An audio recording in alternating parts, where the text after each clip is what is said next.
শীতের শুরুতে শতাব্দী প্রাচীন রাস উৎসবে মেতে উঠেছেন মুর্শিদাবাদের কান্দিবাসী। বুধবার সন্ধ্যায় রাস উৎসবের সূচনা করা হলো কান্দি রাধাবল্লভ মন্দিরে। বুধবার সকাল থেকেই রাধা গোবিন্দ জিউর মন্দিরে ভক্তদের ভিড় ছিল চোখে পড়ার মতো।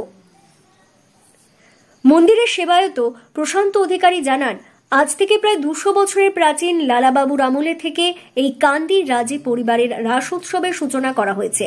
মুর্শিদাবাদ জেলার কান্দি রাধাবল্লভ জিউর মন্দিরের রাসযাত্রার একটা আলাদা গুরুত্ব রয়েছে।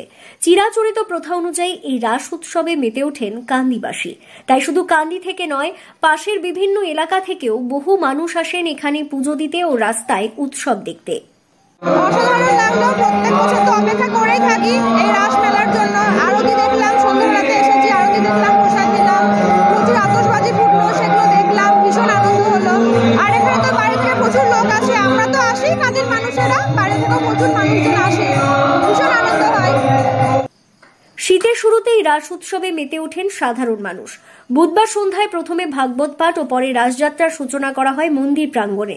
আগামী 15 দিন ধরে চিরাচরিত প্রথা অনুযায়ী চলবে এই রাস উৎসব। রাস উৎসব উপলক্ষে বসেছে বিশাল মেলা। আতশবাজি প্রদর্শনী সহ রাস উৎসব দেখতে ভিড় জমাচ্ছেন বহু সাধারণ মানুষ। প্রথা অনুযায়ী রাধাবল্লভ জিউ মন্দিরে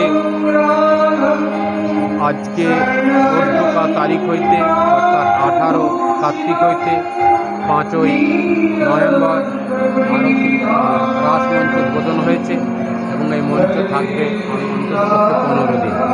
এই 15 দিন যাবৎ কীর্তন, গান, নানাবিধ অনুষ্ঠান পাঠ হবে এবং প্রচুর ভক্ত সমাগম হবে। হাজার হাজার লোক হয়তো এই রাস দেখার জন্য উদ্গ্রীব, তারা সবাই এসে রাস মঞ্চ এবছর রাস উৎসবের আয়োজন করা হয়েছে ধুমধামের সঙ্গে।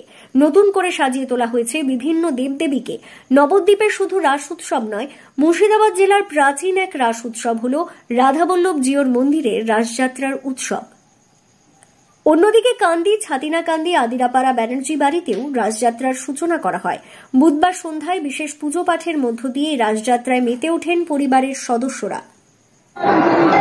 কান্দি রাধাবল্লভ রাস মন্দিরে রাস অতি প্রাচীন এবং এখানকার ঠাকুরমশাইয়ের তত্ত্বাবধানে এটা এখনও টিকে আছে। এই রাসমঞ্চ উদ্বোধন করতে গিয়ে নিজেকে খুব সৌভাগ্যবান বলে মনে হচ্ছে। এখানে যেন মনে হচ্ছে যে বৃন্দাবনের রাস মঞ্চে আমি যেন গোপী হয়ে রাধাকৃষ্ণের এই রাসলীলায় মেতে উঠলাম। মুর্শিদাবাদ থেকে কৌশিক অধিকারীর রিপোর্ট, লোকাল 18 বাংলা।